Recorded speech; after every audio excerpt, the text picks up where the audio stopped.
Hello mga friend, eto po muli si Ate Lek. Tara po tayo ay magsaing na dahil wala pa po kaming sinaing. Ayan, ay magsasaing pa lang ako ngayon at ipapakita ko po sa inyo ang aking pagsasaing. Ayan, takal po tayo ng ating bigas. Ayan po, at ito po ay ating hugasan. Ayan, para maging malinis po. Kayo mga friend, ilang beses kayo naguhugas ng inyong bigas? Ilang beses niyo pong hinuhugasan ito? Ayan, ako po ay hinuhugasan ko po ang ating bigas ng mga 3 beses po. Ayan po yung pangalawa. Kasi alam nyo kung bakit 3 beses ako naghuhugas, bakit 3 beses ko hinuhugasan ang ating, ayan na po yung pangatlo, ang ating bigas, dahil para po matanggal po talaga yung ano doon sa ating bigas. Kasi minsan diba, pagka hindi po natin nahugasan ng mabuti, nagkukos din po siya ng mabilis na pagkapanis.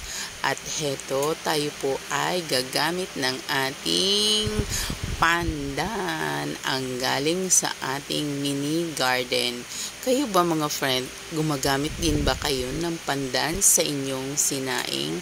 Ayan, kumuha nga pala ako ng 2 dahon lang, at ito ay ating lilinisin ng mabuti kasi minsan parang may mga putik-putik, lalo na po yung doon sa parte na malapit po sa kanyang puno, kaya kailangan din po talaga nating hugasan ng mabuti yan.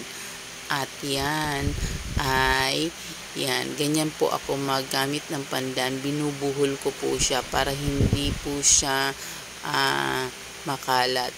Yan, binubuhol ko po siya at pinipisat ko ng konti, ng bahagya, para lumabas po talaga yung kanyang aroma or yung kanyang bango. Ayan, lagay na natin at isalang na po natin ang ating sinaing.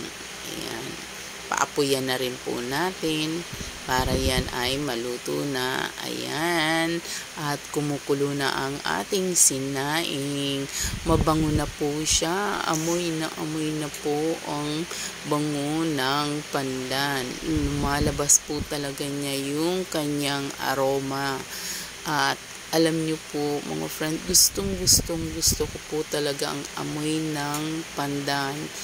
At kaya gusto ko rin pong maglagay ng pandan sa sinaing dahil pampadagdag po ng gana or ng appetite na kumain, dahil diba ang bango nga po ng kanin. Kayo ba mga friend, gumagamit din ba kayo ng pandan sa inyong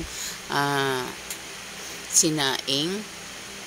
At gusto nyo rin ba yung amoy ng pandan? At ayan, sarado na natin ang kalan. At heto na, ready na ang ating kanin.